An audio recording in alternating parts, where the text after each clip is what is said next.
चाहती हूँ आपके माध्यम से कि सरकार इस केस में कुछ काम करने वाली है या बाकी किसी को भी ब्लेम करने वाली है। इनके नेता आकर उसके ऊपर लीपापोती का काम करते हैं। जब ऐसी भी अभाग्यपूर्ण घटना घटती है तो ऐसी घटना में ना तो I.N.D.I.A वाले कुछ बोलते हैं, जैसे कि बंगाल भारत का हिस्सा नहीं है और बंगाल में कुछ होता है, दुर्भाग्यपूर्ण घटना होती है तो वो किसी की जिम्मेवारी नहीं है। और इसी प्रकार से जो बंगाल की सरकार है, वेस्ट बंगाल की सरकार है, वो भी पश्चिम बंगाल की सरकार कभी महिलाओं को खुद, विक्टिम्स को खुद उनको नेम एंड शेम करने लगती है। लोगों के साथ छेड़छाड़ की घटनाएं बढ़ रही हैं और कभी किसी और को जिम्मेवार ठहराएंगे, लेकिन प्रशासन को या जो अपराधी हैं उनकी कोई जिम्मेवारी नहीं बनती।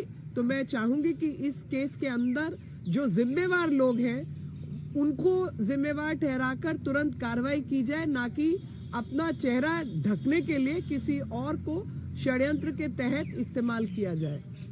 I am shocked that when Pitru Paksha started and Devi Paksha is about to start, an unfortunate incident from West Bengal has come to the fore. We've come to know that a brutal murder has taken place in which a woman's neck has been slit open and the dead body was found in charred condition in a pool of blood so that her identity cannot be established. And this has happened in Chobis Pargana. At this incident, I'm shocked because this is a case where we get to know all the incidents which have happened in the past. All those memories come back to haunt us.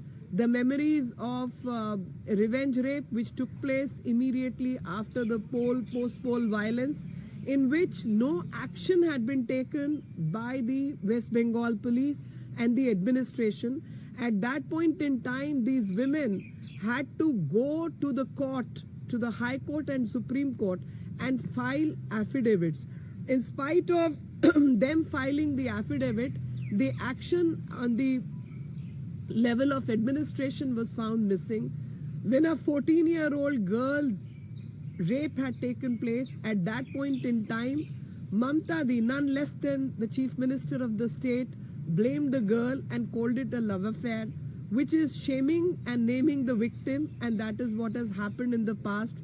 A 14-year-old child is still a child, and even if I were to assume this was a case of love affair, which it was not, then also it's a rape, because a rape is a rape. An underage girl is found involved in such a bad incident. A 5-year-old child has been found involved in was victimized. POCSO courts are giving data.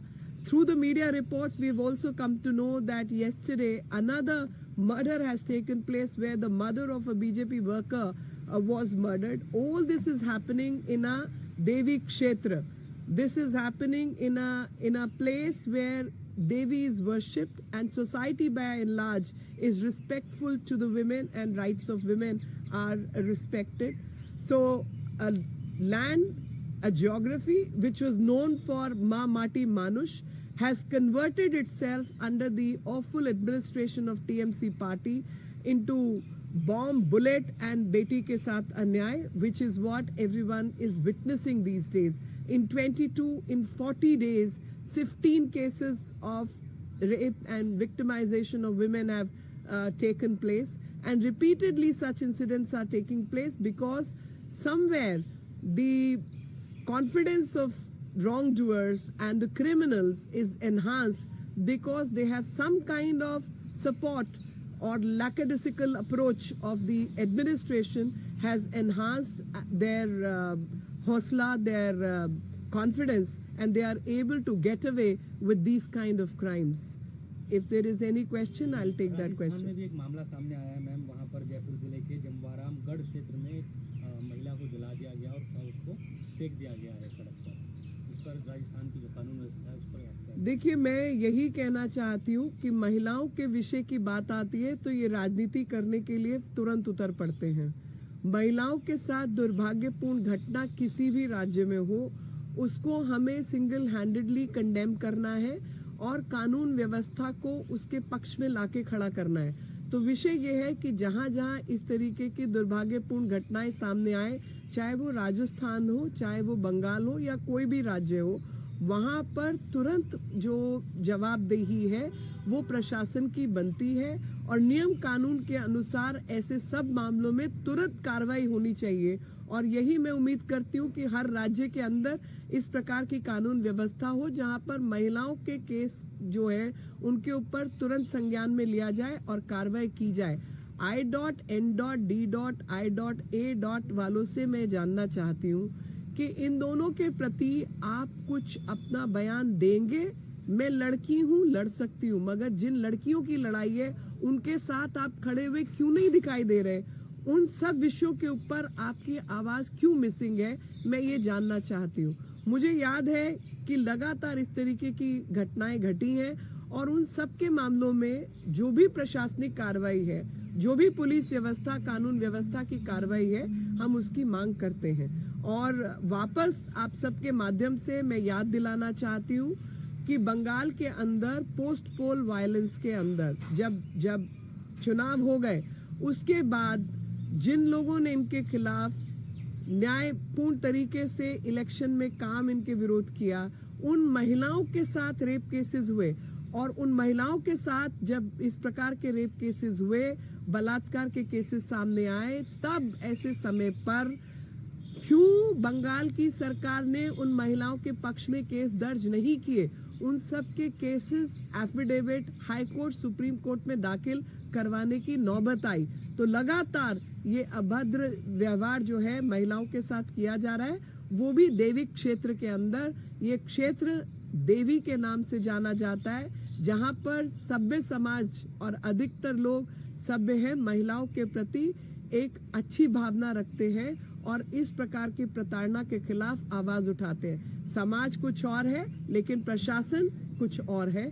और जितने लोग महिला विषयों पर राजनीति के लिए आगे आते हैं, उन सबसे मैं यही प्रार्थना करती हूँ कि महिलाओं के अधिकारों के लिए आवाज बुलंद कीजिए। उज्जैन में भी ऐसा ही एक मामला आया है सामने, उज्जैन से भी 12 साल की शासित राज्यों में अपराध होते हैं, चाहे ये उत्तर प्रदेश की बात हो, हाथरस की घटना हुई थी, कांग्रेस के सारे नेता गए, राहुल गांधी गए, प्रियंका गांधी वाड्रा गई।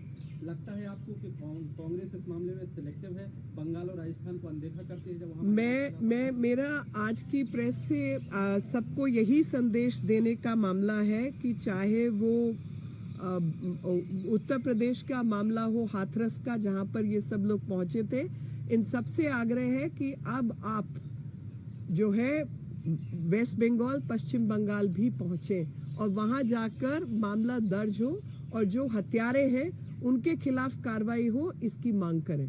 क्योंकि चाहे वो हाथरस हो चाहे कुछ और हो, जहां भी महिला के साथ उत्पीड़न हुआ है, प्रशासन से यही मांग है कि प्रशासन बिना पक्षपात के महिला विरोधी मामलों के अंदर अपना काम करे और तुरंत कार्रवाई करे। लेकिन जहां प्रशासन काम कर रहा है वहां आप हस्तक्षेप करते हैं, लेकिन जहां प्रशासन का एक लचीला रुख है वहां पर आप नहीं पहुंचते हैं। तो मेरी आप सबसे महिला के अधिकारों की जो बात करते हैं, सबसे एक ही प्रार्थना है कि कृपया करके बिना पक्षपात के महिला विरोधी कार्रवाई जहां हो रही हो, आप उन सब मामलों में वही मांग करें और उसी के पक्ष में खड़े रहें। Ma'am, India Today investigation yesterday exposed how women trafficking of minor girls are happening in the state of Rajasthan, in Bundi, and there's another instance of Neemuch, Madhya Pradesh, where there are middlemen who are ready to sell girls as young as 14-year-old for human trafficking. No, I mean, whoever is working for the cause of women, without getting into the detail, trafficking is a very, very serious offense. And I know it's happening in Chhattisgarh also. So all these places which have low income economy, these incidents have been happening. I want everyone, a task force be formed, and each police department from one state to the another come on board and coordinate their actions, because ultimately it's a question of rights of women, and it's a question of young children who will actually be an asset for this country, and we are letting that be wasted. So I think as civilization, we need to be serious about this, and we must take action against all the wrongdoers, irrespective of whichever state this is happening in. There was a shocking case in Ujjain as well in 20-year-old Faith. She fell, in fact, unconscious. People didn't come out for help. She walked for 8 kilometers before any help could be. So my compliments to the ashram who came forward to protect her rights and took her to the hospital and took her to the administration for registering of the case. And I would expect society to be more kind to the rape victims, and also the administration came in action once the matter was brought to their notice. But I expect everyone to be kind to the victims and compassionate in all such cases. Come forward and support the girls who are victimized by such things. Thank you.